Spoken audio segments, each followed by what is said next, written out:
Update. Am I the a-hole for refusing to go to my sister's wedding after finding out only our side of the family were having to pay to attend? Original post. So my younger sister, Katie 28 female, and her partner, Chris 29 male, are getting married in April in Dubai. She has always wanted an extravagant wedding and is going all out.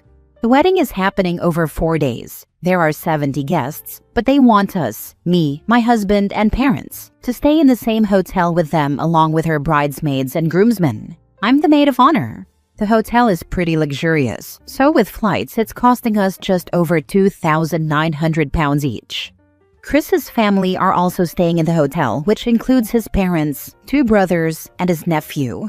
They are well off. I don't know exactly how much they earn combined, but I know Katie is on $88,000 and she's the lower earner. But about 6 months ago, Chris and Katie came to us and asked to borrow £17,000. They stressed it would be a loan paid over time and said the venue had increased the price. Dubai law was different, blah blah blah. They had to pay this money or they would lose the lot. We believed them, and I offered to loan £7,000 and my parents the other £10,000. So long story short, I have since found out through someone else that the £17,000 wasn't for the venue. It was for Chris's family to fly over there. They saw how much it was going to be, didn't want to pay, and refused to go. I asked Katie and she confirmed it. So my first question was, if they were paying for his parents, why not pay for ours? I would never expect them to pay for me. Even if we couldn't afford it, I'd have wished them well and stayed at home. And her answer was, because they can afford it. She got very defensive and said this was the fairest way she could think of doing it. It's hard enough planning a wedding, etc. But when I asked, if you genuinely thought this was the fairest way to do it, why did you lie about what the £17,000 was for and say it was a venue issue? She couldn't answer. My parents are aware and are very disappointed they lied, but have said they're still attending. But I have backed out. To me, it feels like my parents are being taken advantage of. And if they couldn't afford to pay for both sets of parents, his brothers and nephew, then they should have just paid for the 4 parents or no one at all. And they especially shouldn't have lied about it. Katie and Chris keep calling and asking me to attend, saying I'm making them feel bad and ruining their day. But the whole thing just feels icky to me. I'm genuinely an open book, so be brutal. Am I being an a-hole here? Should I just suck it up and go? Edit. Crumbs. That's a lot of comments, haha. Thanks so much, everyone. Just wanted to answer a couple of questions or comments that have come up a lot. 1. The repayment. My husband's brother is a solicitor, and he kindly drew up a contract and repayment plan for both myself and my parents, so the money will be paid off within 12 months of the wedding. If they don't stick to this, I have access to a free solicitor, haha. I hope it won't come to that, but that's why I have the papers for worst-case scenario. 2. Asking for the £7,000 back. I might be a soft touch, but asking for this back feels like a step too far. Like I'm mad as heck, but not enough to actively try to ruin their wedding a few weeks before, which is what it feels like, right now at least, that would be doing. But hey, give me a few more days to stew. Edit 2. Thanks again for all the feedback, everyone. Just another quick FYI. A few people have asked about Chris's family or seem to have the impression they're well off. I'm obviously not privy to their financial situation, but from what little I do know from what Katie has said, Chris and his family grew up very poor. Before all this, I'd always thought Chris was a lovely guy, but I had caught him in the odd but harmless white lie. Things like where he went to school, the type of house he grew up in, etc. I get the impression he is embarrassed or resentful of his upbringing, given their lack of money, and this is how he now values his own self-worth, by how much money he has. My guess is, when his family said they couldn't go, he panicked and worried people would ask why they weren't there, and he would either have to say they couldn't afford it, or he couldn't afford to pay for them. And look, his past trauma or experience is not for me to judge, but if that were the case, it just makes me more mad that they both didn't plan ahead and talk to friends and family about what they could afford before booking Dubai. If it was such a deal breaker for his family to be there, they should have factored in the cost of paying for all parents to attend, instead of thrusting a £3,000 per person bill at them and expecting them to rock up. Now for the top comments before reading the update. Not the a-hole, yet one of the many reasons I dislike destination weddings. They're the penultimate egocentric events. Haha, I totally get this. We had a destination wedding in Italy as well, to be honest. However, before we booked it, we did rough price checks in terms of how much it would cost everyone. It actually ended up being cheaper than a lot of places in the UK, but we also made a list of who or what we could afford to pay for and who our non-negotiables were. If there were certain people who couldn't make it or afford it, we would have just booked somewhere in the UK. It worked out. We had 15 people. We paid for everyone's hotel room, and the flights were about £240 each, so we counted that as everyone's gift to us.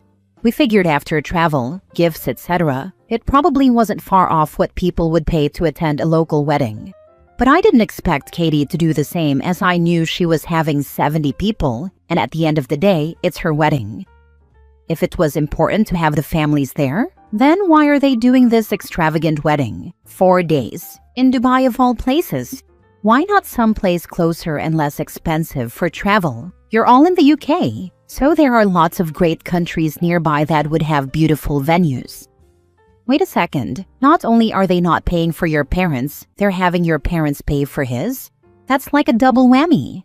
I don't know if you should go or not. Your choice will have a long-lasting impact on your relationship with your sister.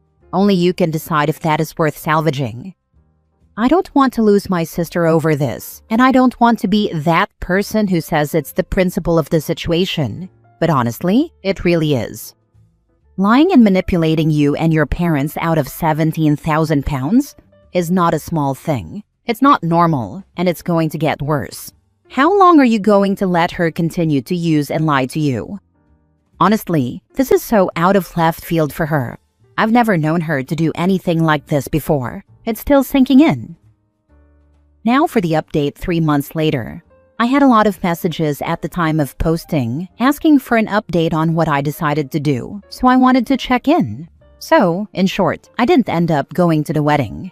Katie and Chris basically harassed me constantly until a few days before they were due to fly out. I received a belligerent voicemail from Katie saying that if I didn't go, I wasn't her sister anymore, that I was embarrassing myself and her and Chris.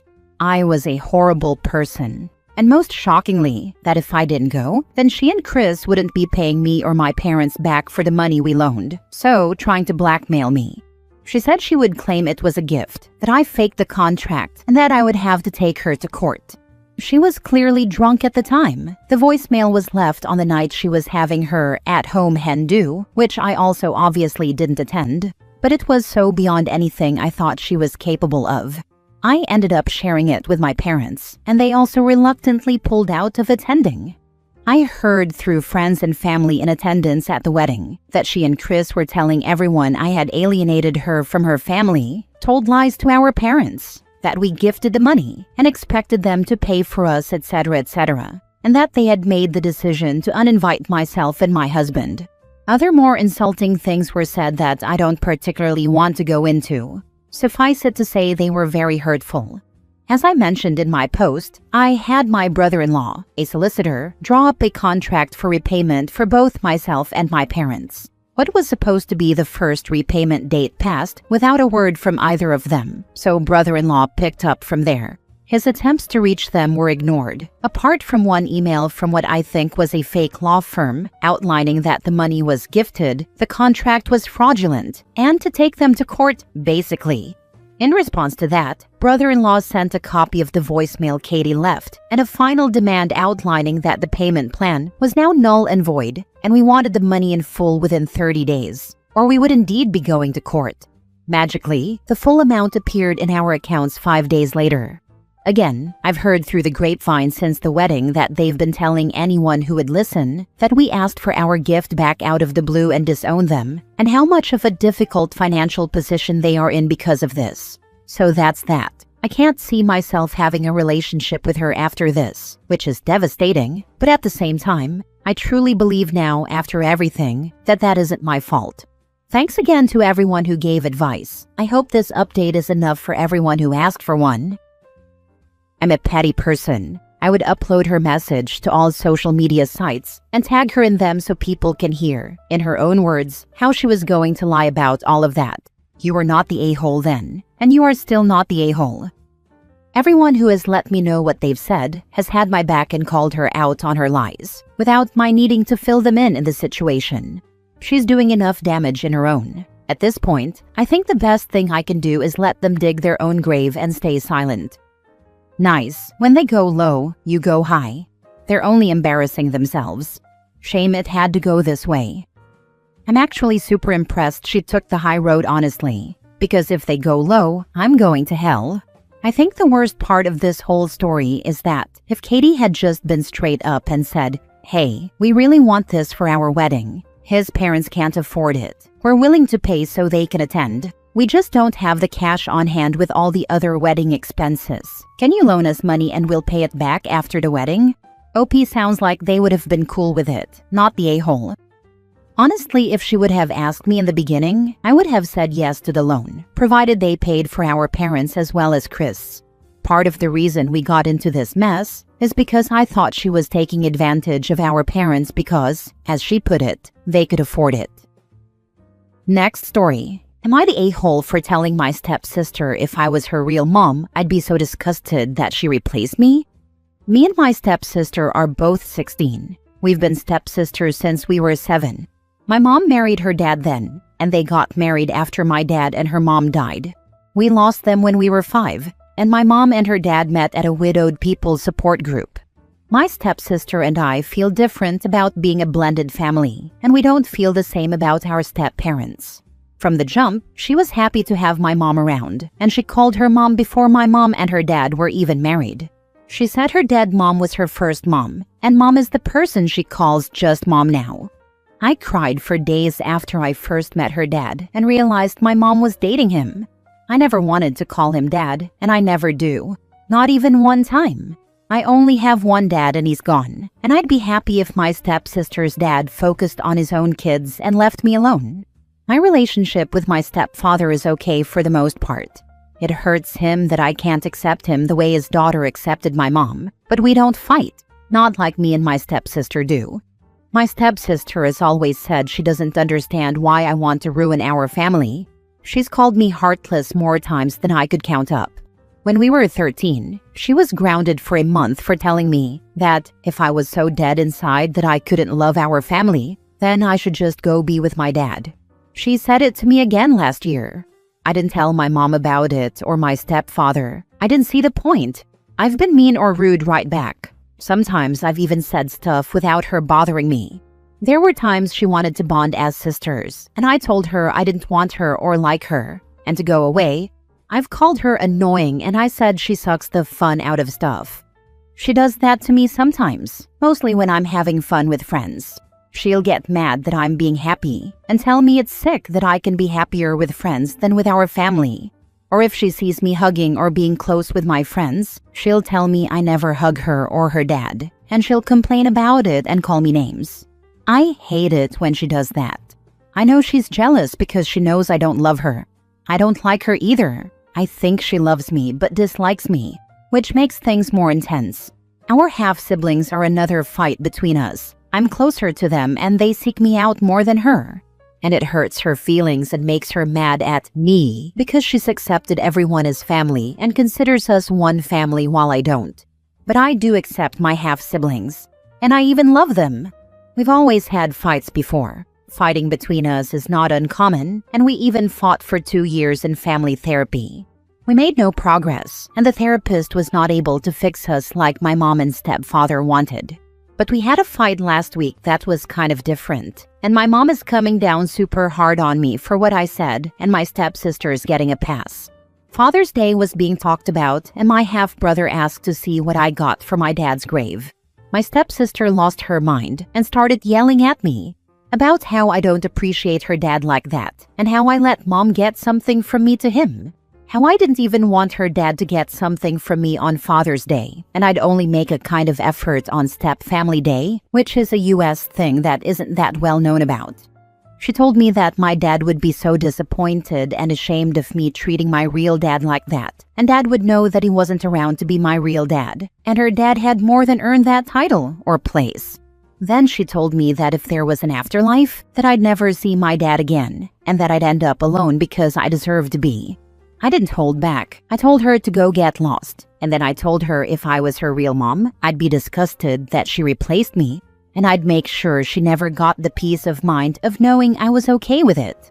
I told her she had no loyalty to her real mom, and I thought it was sick, and that she saw people as easily replaced, and at least I give a crap about my real family. My stepsister left the kitchen, which is where the fight happened. She went up to her room and she cried, and she's still upset. She withdrew and was different all week. Even teachers noticed. My mom told me I had no reason to be so cruel, and how could I go so low in that fight? I argued that she was the one who went that far first.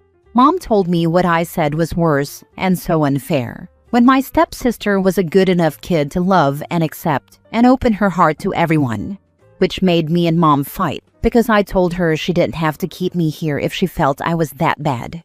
That only made my mom angrier. Am I the a-hole? The underlying issue is that your stepsister expected and still expects you to want what she wants. She wants a blended family where she accepts your mom as her new mom and you to accept her dad as your new dad. Your relationship with your stepsister is not going to improve until she accepts and respects your views on blended family. That is, her dad is stepdad and your dad remains dad. You accept your half-siblings very likely because they do not have the same expectations of you as your stepsister. Your mom is coming down super hard on you because I suspect her husband probably wants to be seen as your new dad, in a similar way as his daughter sees your mom as her new mom. What your stepsister said was very hurtful. I am not surprised you responded. What I see as sad, though, is that your stepsister is very likely parroting the wishes of her father. She was 7 when her father married your mom, and she would have no idea what a blended family would look like, other than what she was told. He should have put a stop to this a long time ago. Not the a-hole. Both parents should have. OP's mom should have respected her daughter's boundaries, and if she had, the situation might have been different. 2 years is a short amount of time to meet, introduce, move in, and marry, when kids are involved and have lost a parent. It was too quick for OP. Stepdad should have told his daughter to back off with the whole "he's your dad now" thing long ago. His feelings might be hurt that he hasn't been embraced like his daughter has his wife, but people don't have to feel the same. The halves understand that their dad isn't her dad. They ask her questions without accusations or expectations, and that's probably why OP likes and loves them.